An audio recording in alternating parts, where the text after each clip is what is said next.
Polaganjem vijenaca na spomen ploču poginulim pripadnicima Ministarstva unutrašnjih poslova Republike Srpske počelo je obilježavanje 25. godišnjice odbrane Prijedora. Vijence su položile brojne delegacije i porodice poginulih boraca. Nakon toga je uslijedila šetnja gradom, a potom su položeni vijenci i služene parastos na centralnom spomene obilježju posvećenom poginulim borcima Vojske Republike Srpske. Na te teške dane podsjetio se i Marijan Ješić. Borci su ležali po ulici, ne samo borci, nego i civile. Oni su ubijali i civile koji su se kretali ovom ulicom, ljudi koji su išli na posao. Između ostalog i ja sam ranjen. Predsjednik boračke organizacije Republike Srpske Milomir Savčić naglasio je da se novija istorija mora vratiti u škole kako bi se sačuvala prava istina o proteklom ratu. Drago mi je i ponosan sam što smo danas svi jedinstveni, što smo ovdje i policija, i vojska, i narod Prijedora i jedino tako možemo se i odbraniti i opstati na svojim vjekovnim ognjištima i u svojoj republici koju smo stvorili u krvavoj borbi.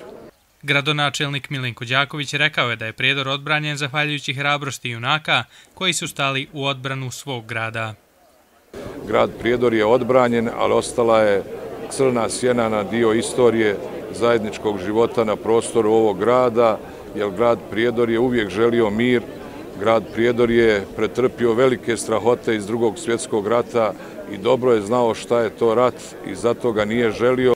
Nezadovoljstvo zbog činjenice da niko do danas nije odgovarao za napad na Prijedor izrazila je Zdravka Karlica, predsjednik organizacije porodica zarobljenih i poginulih boraca i nestalih civila grada Prijedora. Mogu reći da još niko nije odgovarao za napad na Prijedor, a Srbi koji su bilo šta uradili u Prijedoru prema drugom narodu su dobili negdje oko 1000 godina zatvora, što u Hagu, sudu Bosne i Hercegovine i našem sudu.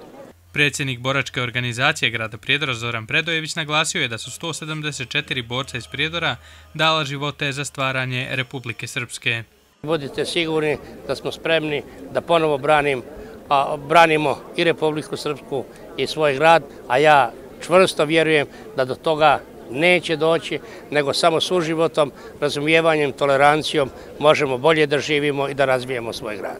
Obilježavanje četvrt vijeka od odbrane grada nastavljeno je u Prijedorskom pozorištu, gdje je prikazan film Pamjatik nahoda, a na istom mjestu održan je i koncert etnogrupe Trag. Podsjetimo da je 30. maja 1992. godine u odbrani grada poginulo 15 boraca iz redova vojske i policije, a 26 njih je ranjeno.